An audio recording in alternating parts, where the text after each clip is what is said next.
Schutica Bluff? What is it? This is the Biloxi River, okay. you know, just to show the rivers. That's the Schutica Bluff by Cedar Lake Road, and it's still way, it's always high there, but it's way, How did the way Biloxi high. River look? Did it look excessively high? I mean, you can... Still pretty high, not like out of control. It seems like it's falling, and I found these guys that had water at their doorstep, you know, and they just had some minor damage. And These boats those look nice good. boats rode out the storm on the river and did pretty well for the most part. Explain what that was. Uprooted Just a tree. huge, I mean, that tree was Yeah. too big, I couldn't pass up. And Massive I showed the tree. power line because, just a reminder, don't touch those things, you know. And even everywhere you're walking, look. Yeah. Take every step, look down That's first. right. These guys are from Raleigh, North Carolina. They're a tree service. They were in my neighborhood. Boy, they anticipated quickly, didn't they? Yeah, Really? and they worked Ivan last year. They said, and this is obviously to them worse than Ivan. You could tell they were pretty professional, and that was pretty cool. I saw that. A sign that says, God bless Biloxi. Right, God bless Biloxi. I thought that was kind of neat. That is the north approach to Pops Ferry. Some kids' cleats, okay? That's Where part did of that. you see that cleat? It was down in this mess of rubble that's I'm right just there wondering heading where. to the bridge. It looked just like my husband's shoes. I swear. The Well, missing that's It really the does. off the causeway. They had that pier, and that's the rest of the pier right in the middle of the road, and a little pelican there hanging out, seeking, you know, just chilling, I guess, in a teddy bear. I mean, just you find so much weird stuff, you know. I mean, not weird, but out of So place. out of Well, place. what that does, that tells you it's a story about people. It is. It certainly Right. is. Yeah. It makes it even more surreal when you see a teddy bear in the middle of the street with Pops dirt. Ferry Bridge, impassable and buckled. People were walking across. That's how you had to get from north to south. You can't drive across it. People were walking across to get to their homes on the other side. Almost like the third world. Yeah, Right. it is. Big this shrimp boat on massive the north shrimp boat. side. Huge. And there's where it's buckled way out of place, about 3 or 4 feet. It's going to take a while to get all that concrete together and everything. And these chairs were just Dining sitting room there. chair. You see that thing, the yellow thing? What is that? I think that's part of the McDonald's playground. It was in this guy's pool yesterday. Peter Bohanovich, he lives on the north side of the Pearl River. Is this going to be a before and after? Yes, that's a before and after of a house. The story on these houses, 25 feet above water level on the north side of Back Bay. They're in evacuation zone C. They didn't have to leave. They don't have flood insurance. And we, They don't have flood insurance? No. Well, Many they of them could don't. have. They could. It just wasn't required. Right, it was not required. Yeah. Thank you. See this yet, Melissa? That is the barge. Did you see in the middle of Highway 90? That was the barge from Grand Casino. Oh, my. In the middle of Highway 90. Well, that's part of the, the entertainment area side, yeah. over there. We have not seen, and we've been talking about this at the paper, we haven't seen, people across the country are seeing things that we don't know what it looks like. We're here, and we have no clue what they're Right. seeing, you know. I haven't spoken with my family. Where's you your know, family? Baton Rouge. And, I know that they are worried, but I haven't spoken with them. I can't get through.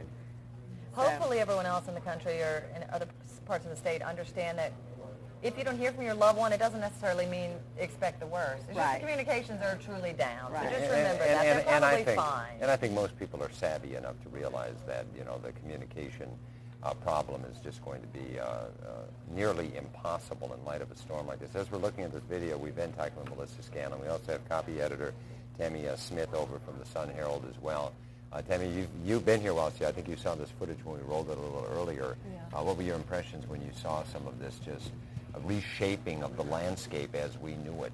Well, I had been hearing on the radio some of these things. I'd heard secondhand, thirdhand some of these things, but when you hear it thirdhand, you're saying, oh, somebody just heard something, and it, you know how it can build up until it becomes something surreal.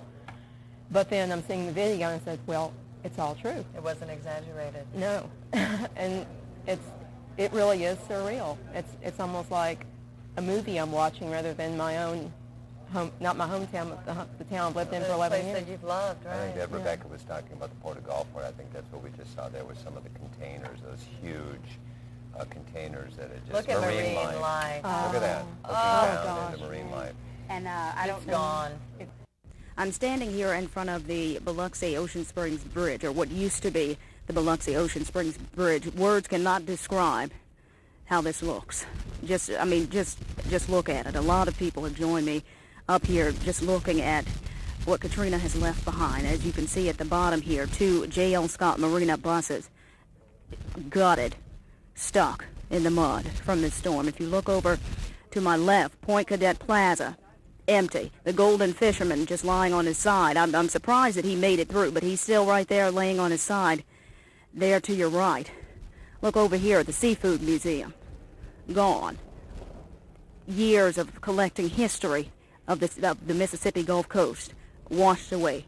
Look over here behind me. The J.L. Scott Marina. Gone. It's words just cannot describe how the Mississippi Gulf Coast is looking. I'm standing here with a few people who have been out here just looking at what's going on. What do you think? It's devastating. It's something I would never believe if I didn't see it. It's tragedy. Right. Where'd you stay? My house on Lee Street. We got flooded out. We had to get in the party barge for 4 hours on our house, flooded. It's just unbelievable. Could you hear any information, any of the news outlets? Could you hear anything? After the power went out and everything, I was on the phone calling people to hear what they would say, but then the phone stopped working and everything. Right. And we just waited it out. Then when the water got back, we went in the house and everything's gone. The cars, the house, everything. Well, when the sun came up and you all decided just to come out and see what was going on, did you even expect it to look like this? No, ma'am. I didn't expect none of this. I heard that Grand Casino was on 90. One of the cops told us that, and that everything was gone, but it's unreal. Something I would never imagine down here. Your eyes look kind of red to me. I mean, is it emotional for you? It's emotional, yeah. It's hard to see all this, your whole life, and everything you grew up around just gone.